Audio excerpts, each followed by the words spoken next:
the ship runs smoothly. It requires a planning, and you have to be very, very attentive and active. Something which need to be done today, it must be done today. You cannot leave it for tomorrow.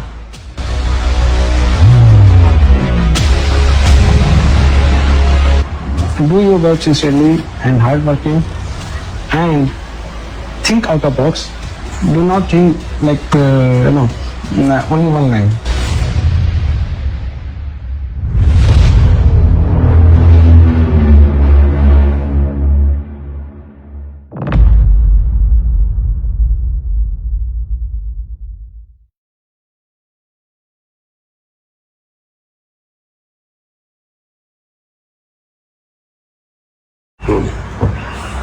Welcome to another episode of MarineX Radio, your gateway to powerful stories from the world of shipping and maritime leadership. This episode is powered by Eugene Infra, DMETian and DMET Club, building bridges across the global DMET Alumni network. Today we are honored to welcome DMETian Sanjay Verma, roll number 3882, a distinguished alumnus of DMET and Vice President of DMET-MERT Singapore Alumni Association. Sanjay sir currently serves as the Assistant Fleet Manager at OSM Thome, where he continues to uphold the highest standard of operational excellence and maritime safety. With a career that spans across continents and decades, Sanjay sir's journey is testament to discipline, leadership, and indomitable spirit of the sea. So sit back and tune in as we dive into inspiring voyage of Sanjay Verma sir right here at MarineX Radio. So welcome sir, welcome to the podcast. Thank you, Pratik, for inviting me. So as I have been talking to a lot of DMETians across the globe in last 2-3 years, my first question is very common. So tell us something about your family and how did you get into DMET? So you have already shared that you come from a town called Shahjahanpur, which is near Lucknow. So tell us something about your family, about your mom and dad, so that we can get deep insight into who the real Sanjay Verma is. Yeah, thanks, Pratik. As you told that I'm from Shahjahanpur, which is a landlocked city. In my family, actually, no one knew about the merchant navy. We just heard about the merchant navy. And then one of my very good friend, he asked me to apply for DMET. Even he did not hear about that before. We applied, we got through. And when I was having an interview, when I was leaving the interview office, I was told that I'm giving you T.S. Rajendra. So I told him, if you give me T.S. Rajendra, I will not join. Actually, I was not much clear about T.S. Rajendra DMET at that time. I know T.S. Rajendra is basically for deck and DMET is for engineers. So he told why. I asked him because I want to become engineer. And so I will, if you give me DMET, I will join. So he asked me again that you have given second option T.S. Rajendra also. I told him yes, I given, but so I thought that there was some place he was fitting me in the T.S. Rajendra, and I told I will not join. So I don't think I will get a placement in DMET. But that time I was wrong. When I saw the list, my name was there. So obviously I was happy, and I was very curious to go at sea, even though I have never seen the ship or sea before this the interview. But when I went to DMET Jahaz Bhavan, in Bombay, then I went and saw the first time the sea. So it was quite interesting. I was the first guy in our family to go at sea. Tell us something about your mom and dad. My father was actually my grandfather was a lawyer. He was very famous lawyer in Jamidar in Shahjahanpur. And then my father did LLB, and he was a SOC, that is Settlement Officer of Consolidation. And unfortunately, my mom, all moms love to their children, but she died at very young age. That time I was doing exams in Calcutta seconds, and I got a phone call from my friend in the midnight that please come back to Shahjahanpur as soon as possible. She was not having any kind of illness, so even I didn't understand, but I asked him why. He said, no, you have to come back. So I took a night flight, all my batchmates over there, they supported me to get me ticket in the night, and I went there. By noon time I was in Shahjahanpur. Then I come to know that she is no more. So that was very unfortunate, because she raised us with all the hard work, but she... How old was she when she parted? I think she must be around 50s or something. But she did not see the fruit of her hard work, that the children had grown up and they are, settling in different field. I have two sisters, younger than to me, and both are married. So I am the eldest one in my family. So I guess she must be very, very proud right now on whatever you have achieved. And we are also very proud to have you as an alumni and a torchbearer of association in Singapore. So she has raised an extraordinary gentleman. So thank you, I guess, ma'am, wherever you are and watching this. First year in DMET. And I guess for most of the DMETians, it's very, very remembering year, and for some it's very tough. And I guess it's the year no one forgets. So, your memories of first year of college, or maybe start with the first day of DMET. My father has come to drop me there, so he was there for a day or two. He also become friend of my other batchmates' father. He also come to drop there, and we both are from the near to each other city. And the best part in our DMET is that I made so many friends over there, and I was just a average guy and not very active in what you call it sports, or I'm not too brilliant in studies. I was just average, but I had made a good friends over there, and we are still have a good relationship there. So this is one of the achievement apart from this what you call it professional achievements. What I got it from DMET is a friendship. And if you see what was written in my in the DMET when pass out they make a booklet, they call it the Nawab of Shahjahanpur. My habits and were like that time, so they put me the Nawab of Shahjahanpur. I guess all the DMETians are Nawab now in one way or another. So ruling the ocean. And so what was your batch strength, if I may ask? Batch strength with just hard work, we can say. So batch strength means like how many people were in your batch at that point of time? Batch strength? Yeah. We had, I think, 114 batch. 114? Batch, yeah. All were very close to each other?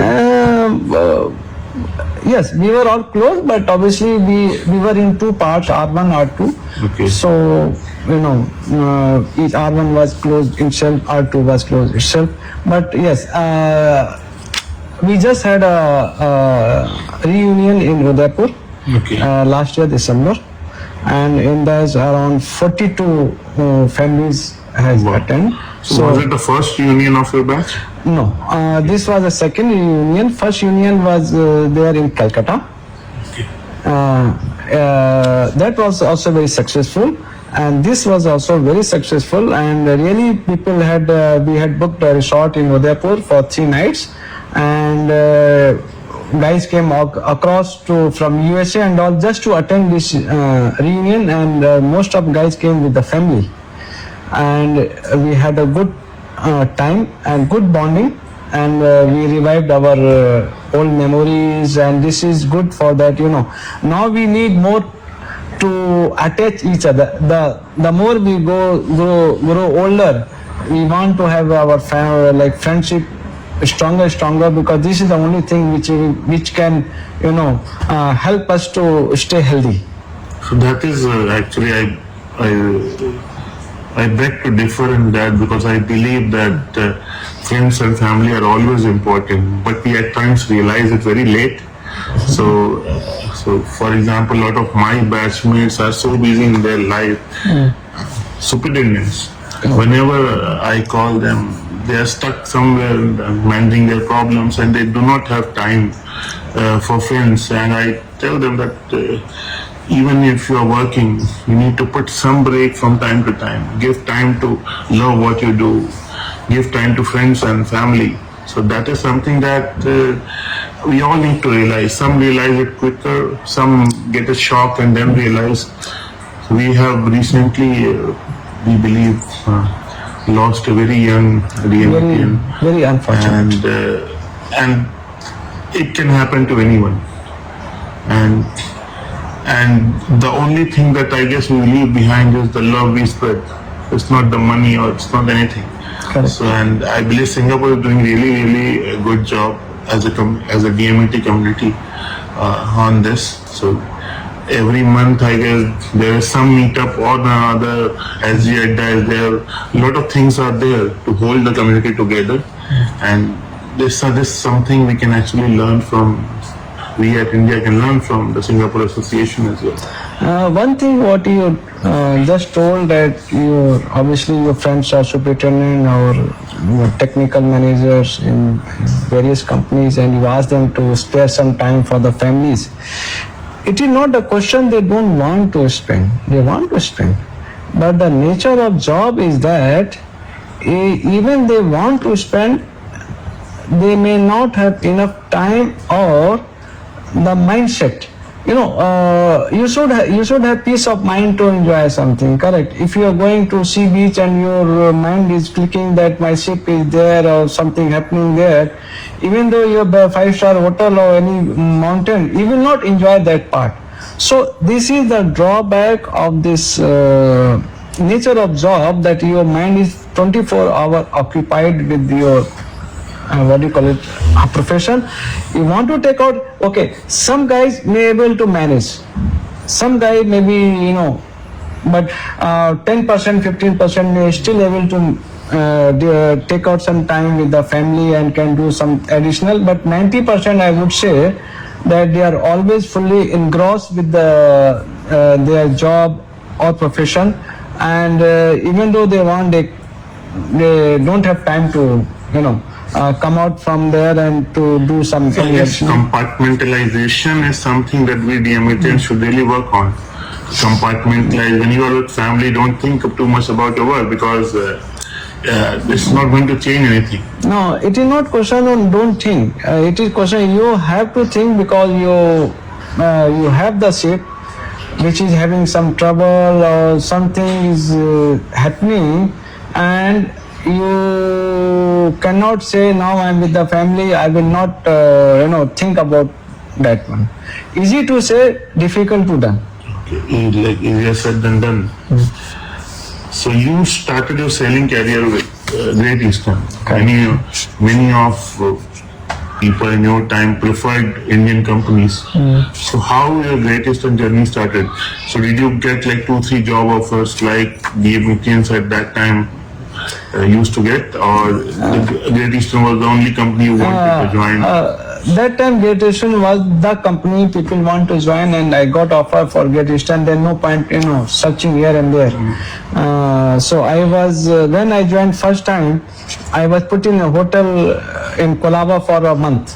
So you can think of that time, you are staying in a hotel for a month and you're doing nothing, because I was waiting for a ship to be allotted. So I have very interesting. So I was there for a month, and suddenly they told, okay, one ship is coming to Vizag, and you have to go and join the ship. I was given the ticket from Bombay to Hyderabad to Vizag. Now, I flew to very frank, I flew first time in flight, that time.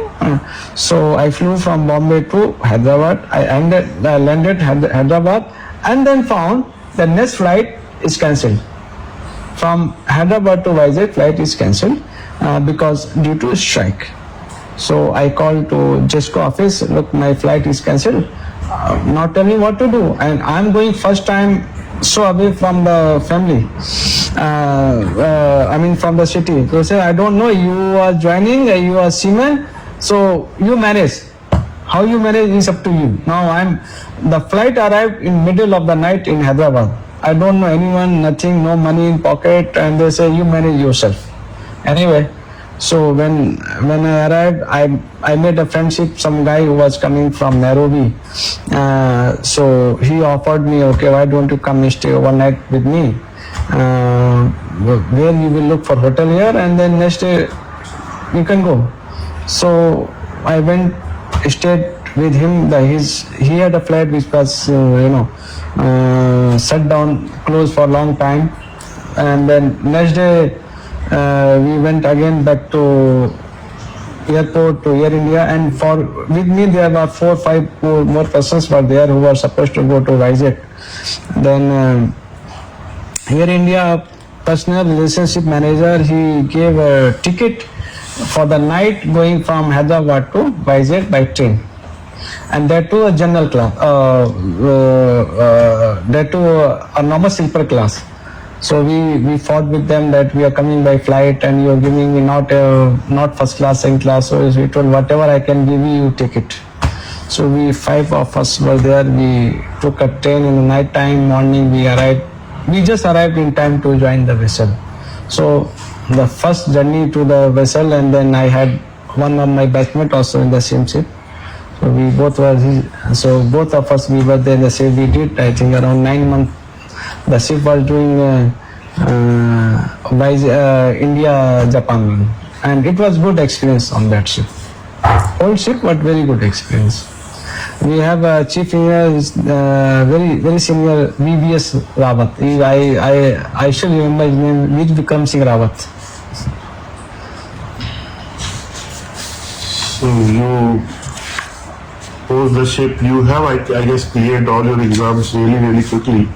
But as we shared earlier that when you were giving class 2, there was your mother passed away.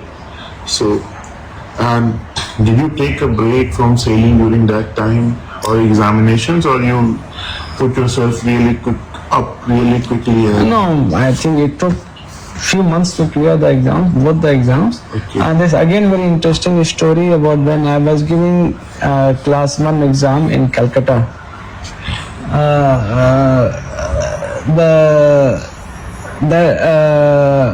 Class 2 exams, my handwriting was very bad.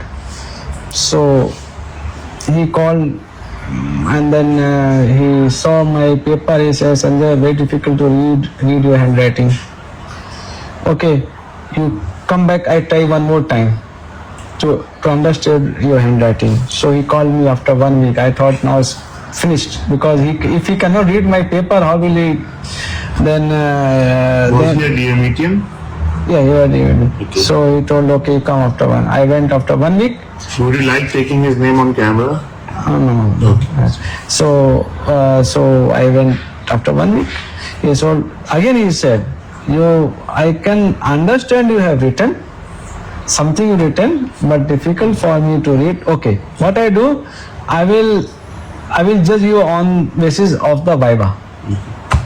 So he took the viva for 1 hour. So then he told, okay, one more time you have to come.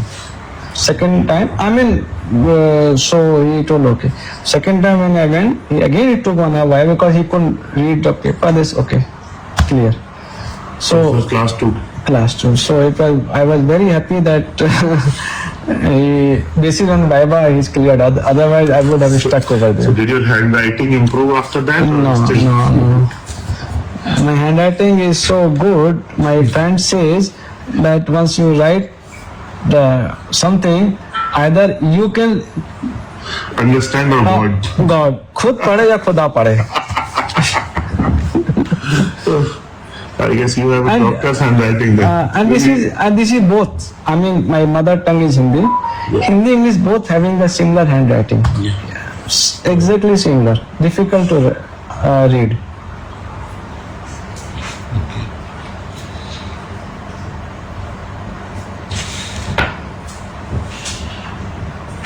So how was the sailing career? Did you enjoy sailing a lot?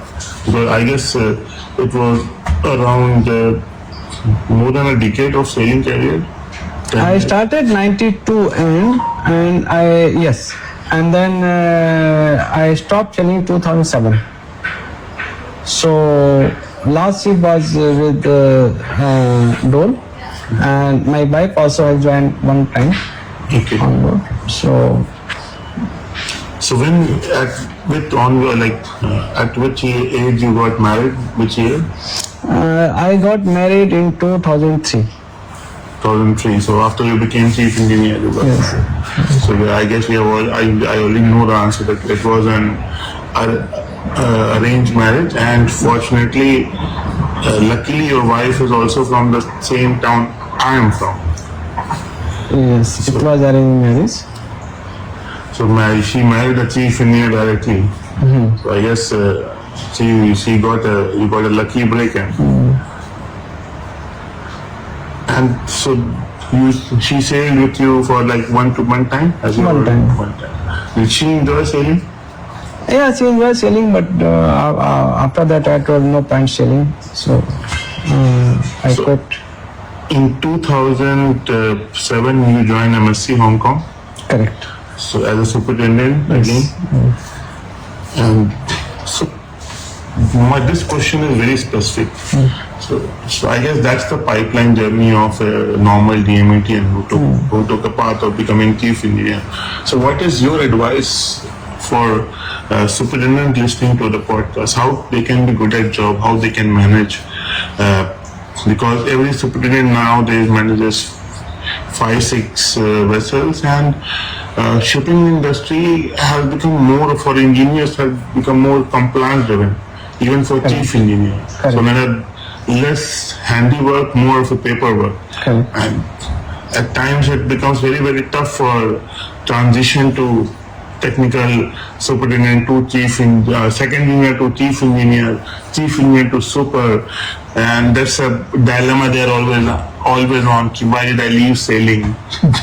I was better at sea. So much paperwork. The work is never ending. At least at sea I could have work is done in 6 months, no problem. It's like 12 months, 24/7 kind of thing. So what is your advice for young superintendents these days? See, nowadays it's becoming tougher and tougher because, as you say rightly, due to compliance.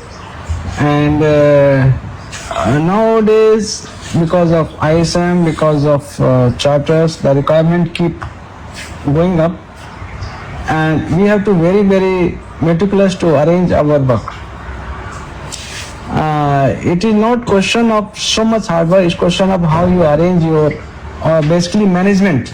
You see all your management skills, that how you manage your vessels, how you deal with your masters and chief engineer on board, and how you deal in office and manage with the compliance and ensure that the ship runs smoothly. It requires a planning, and you have to be very, very attentive and active. Something which need to be done today, it must be done today, you cannot leave it for tomorrow. At the same time, I would say that it is try to take some time for your family and friends as much as possible, because in this industry, this is never ending. You become superintendent, you become technical manager, you become MD, whatever you become, but the nature of job is same. So you don't get time, that you can't think that once I become technical manager, MD, I'll get more time. It is not like that. This industry is like that. And once you're sailing, you're right that once you are off from the vessel for 2 months, 3 months, you're having a vacation, you don't have to think about the shipping, but still you have to keep update your knowledge. because nowadays every time we get some new courses coming, new things coming up, you have to keep updated about the new requirements. So once you are at home, you have to attend some courses. It depends on person to person what they want to do.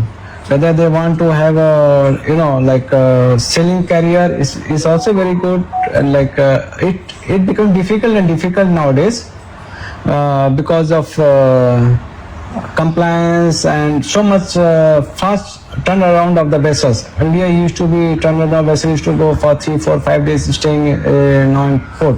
Now vessel goes in few hours, especially in the containers. Vessel goes and out. So you have to be the selling job also becoming more demanding now. So both jobs are more demanding. And apart from superintendent, I would say in management there are other fields also coming up. We should explore those fields also, like surveyors, auditors, safety and quality. So in this field also, I would say engineers are required, and they may join rather than only as superintendent. They can think of in other departments which are in the management or shipping. Or I see now more DMETians are going as an entrepreneur, and so that's very good sign that they are not focusing only on becoming superintendent. They are thinking out of box and doing something which is not done earlier. Most of the DMETians, 90s to early 2000, like I guess most of the DMETians end up reaching at pinnacle of shipping industry, even at the top management level. So in any shipping company you go, you see our guys at the top. Why do you think it has happened? Just because we were the first marine engineers to come out, or is there something else about us that sets us apart? So why DMETians reach at the top? You already gave the answer for that. Earlier there used to be only one college, and we had very good bonding among ourselves, and that's what we were trained also in the college, and we were proud of being a DMETian. So we were doing our best to stay in the field wherever we are. But nowadays you can see there are other colleges also there. So over a period of time, maybe after 10 years or so, you will find that from other institutes also will be there. Yes, I guess we had a 50 years of head start before the private colleges start coming up. And I guess with more private colleges, even DMETians have been the founding members of many of those colleges. So they are also giving us tough competition, and the guys in DMET should buckle up if they want to compete with them. It is not guys only, it is the DMET Institute itself. They have to train, they have to give them the best training, so they are always stay ahead. So our training has to be at par, not at par, it should be better than others. And with the government support, I don't see any reason that we will not able to give the best of the best training. And the mindset to feel them that they are proud that they are DMETian, and once you feel that you are a DMETian and you feel proud of DMETian, you do your best. And second thing is that the institute also has to help to discuss with other companies how to absorb the DMETians. So the institute has to be very active in communication with the industry leaders, various companies, that what are the requirements, and accordingly train and give them the cadets, so that they always get a placements. And the institute has to foresee what is going to come up after 4 years, 5 years, 10 years, and the course should be made like that, that is fruitful, or this is, so once they come out after 4 years, they are good at the job. You will also share an interesting story that why you moved from Hong Kong to Singapore, and one of your batchmate, Arvind Singh sir, was responsible, I guess, in bringing you to Thome. So can you, for our viewers? Yes, actually, I was MSc was shifting from Hong Kong to Cyprus, so obviously I had to take some jobs. So I had that time some jobs in Hong Kong as well in Singapore also. So one of my best friend Arvind Singh, he just told Sanjay, why don't you come over to OSM? Oh, that time it was Thome. Why don't you come to Thome? I told okay, no problem, I can come to Thome. So then the interview was arranged. It was with Mr. Ethan Gangla, 81 batch, and then Ashok Jain. They took the interview, and then obviously it was they confirmed that you will be taken to Thome. When I came to office the first day, I was told that you were taken for the bulk carrier, but there is no job, but there is no requirement as if now for the bulk carriers. I told, no what, because I left Hong Kong, I came with bag and baggage to Singapore, and now I am hearing that you were taken for bulk carrier and there is no requirement for bulk carrier at the moment. Then Mr. Alok Mishra was there. He told, but there is a job requirement for the for tankers. So can you handle tankers? So I told him, why not? What a big deal in tankers. So that's why actually I was taken in for bulk carrier, but I switched over to tankers. Since then I am handling the tankers. Wow.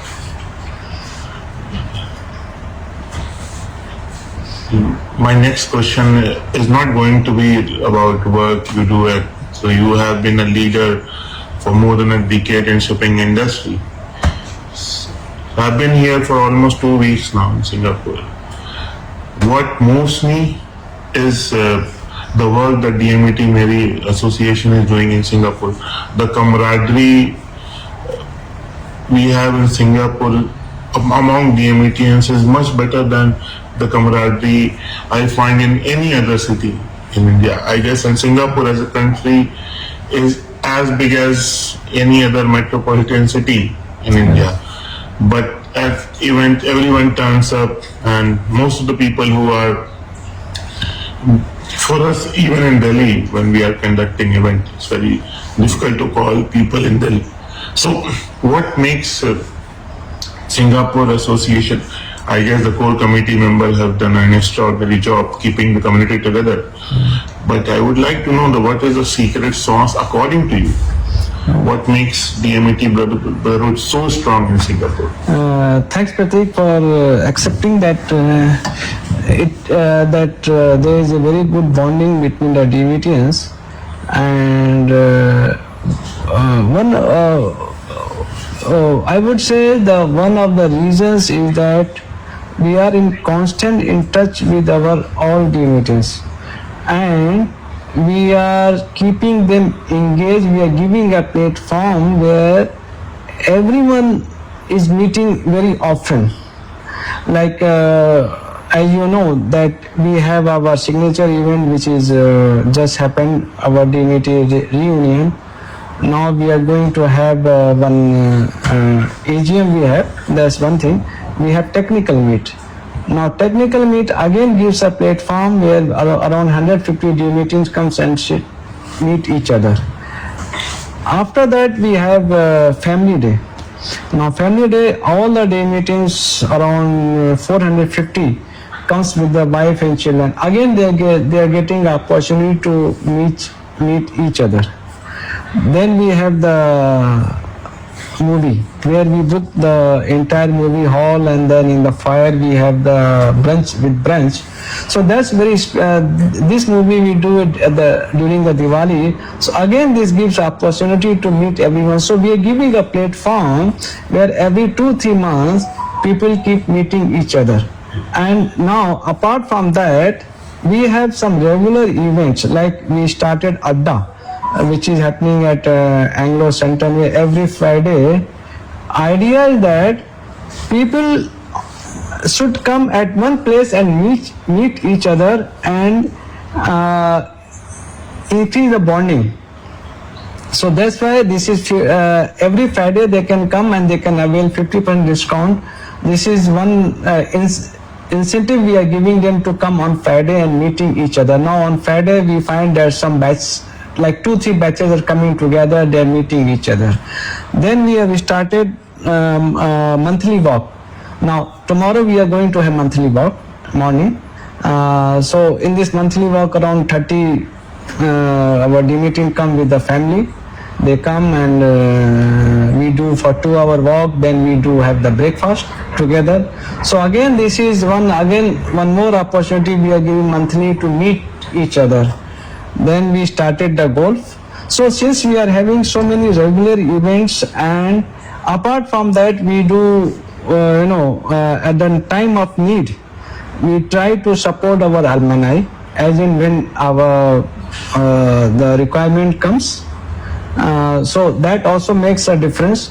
And since we are giving opportunity to our DMETian to meet so often in a year, almost every month they are getting a platform where they are coming and meeting. So the more you meet each other, I think the affection will also increase. Correct. So this is one of the reasons. So but behind the scene it takes lot of toll to arrange so many events and regularly. So thanks for our committee, which are very hard working. Everyone is working very hard and they are trying to do their best in their capabilities. So whoever is good in whichever area, they are doing that part. So each of the committee member has got something to do, something to contribute to the committee and subsequently to our alumni. I guess everywhere across the globe there should be some alumni chapter which should do really locally really well, and I guess we all can look up to what Singapore framework is and continue. For example, I got an idea that we might hold that something like a movie day in Delhi, and it's easier. A lot of DMETians are in Delhi, but we are just restarted because previously Satya Arora sir used to hold DMET events in Delhi, and he is helping me conduct similar events in Delhi again after I guess almost decade. We have done 2 alumni meets back to back in 2 years, and we have done some lunches, and we realized that a lot of our problems get solved and resolved, personal, family, professional, when we meet DMETians, because even my better halves is very happy meeting DMETians because they have story to share, which is very similar. Even I am not at sea, even when I am not at sea, our life have been revolving around DMETians and in the industry. So I guess the sea would always be in my blood. Once the ocean is in the blood, there's a saying in Hindi कि आपके खून में तो अपने दरिया ही बहता है, सबके ही, चाहे आप समंदर छोड़ ही क्यों ना. Correct. And that is something that we all learn from. I'm really moved, and I get very emotional seeing the camaraderie in Singapore. And I guess we should also learn. And I would also like, one of my dreams is to unite all the DMETians, and I would also like Singapore Association to work in hand with all the associations across the globe, and where every association sits on a table and they work towards a common goal. And because that has not happened till now, I don't know why, but I guess we are very close. So there is Sanjeev sir also said that he is ready to work with the associations, but and I guess we all can learn from each other. Everyone has 100%. We should learn from each other. We are all brothers. We are not separate. And I would thank to our founder members of Singapore committee who started long back. And when the committee started, a very small committee slowly start growing. And the vision what they had, our founder of this DMET-MERT Alumni in Singapore. So we are, trying to carry forward that vision and adding on that. But the basic funda is that to unite the DMETian and to help each other. This is the basic. This is the basic one which we are working, helping each other and to unite. So I will tell you that the small things that has kept moving me. Very small story unrelated to your podcast. That after Sanjeev sir podcast, I was supposed to buy a pressure cooker, go to Mustafa, buy a pressure cooker because I am with my little one and we need to cook this food. So he gave his own pressure cooker. So you return when you are going back, why you are buying it? And so these are small gestures that I see across all Singapore amongst DMETians. That they care about other more than they care about themselves. And I guess that is something that DMETians across the globe should learn. To give back to community, to give back to brotherhood, small gestures like this. Apart from this giving back to our DMET, we try to give back to our society. Like we are supporting to we are supporting to these two big associations here, and we try to give them some kind of support to them. And apart from that, we try to do some other social work also. I guess we are very honored to have a torchbearer of our community across the globe, and every time anyone meets you is very happy. So you were in our Delhi event and you met everyone, and people were talking about call Sanjay in our next event. So we are so happy that you met everyone. Most of us thought that you are living in NCR only, and you came for the event, and the amount of love that you have been spreading across the years does not go unnoticed. And we, the juniors of DMET, would like to thank you for being an extraordinary human, for spreading love and brotherhood across DMET. And I guess we wish you all the best on doing what you are doing in professional life as well as for DMET community. Any last message that you want to spread to the younger generation? Thanks, Pratik. When I was in Delhi, I attended that event. I found it's very good event, and the good part one I noticed was that we see that there were sponsors were there, and few were there not related to shipping. So that's very good. But non-shipping sector also, they are acknowledging that there is a maritime industry and they can, invest there. So I saw some banks were there and some other real estate people were there. Insurance people were there. So that's very good thing that we should spread to non-shipping, non-maritime industry, that DMET exists, and there is a very good college, and that cadets also from there, they are doing very good in maritime industry. And lastly, you told what message I should give to. Only message is that do your work sincerely and hardworking, and think out of box. Do not think like only one line. So always think out of box. Go to different sectors. Nowadays I can see DMETians are going to different sectors also.